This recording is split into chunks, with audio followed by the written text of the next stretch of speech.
Mnogi vrtlari koriste čistu vodu za namakanje sjemena.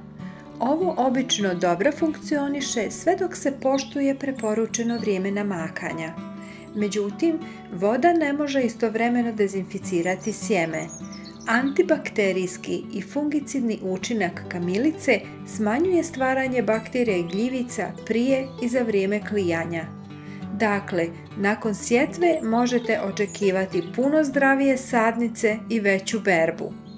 Za čaj od kamilice možete koristiti gotove vrećice ili osušene cvjetove kamilice. Čim se čaj ohladi, postupite na sljedeći način. Stavite sjemenke u teglu ili zdjelu i napunite ih hladnim čajem od kamilice dok ih potpuno ne pokrijete. Stavite posudu na toplo i svjetlo mjesto.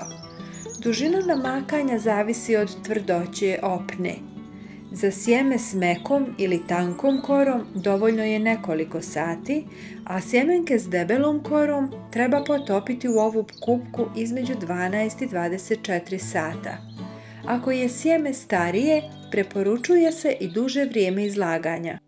Da biste pronašli optimalno vrijeme namakanja, sjeme treba provjeravati svakih nekoliko sati. Čim se obim sjemena poveća za najmanje trećinu ili primijetite blago popuštanje ljuske, sjemenke se mogu izvaditi iz kupke za prethodno namakanje. Posadite sjeme u zemlju što je prije moguće. Dragi prijatelji, lajkujte ovaj video kako bi ga video što veći broj ljudi.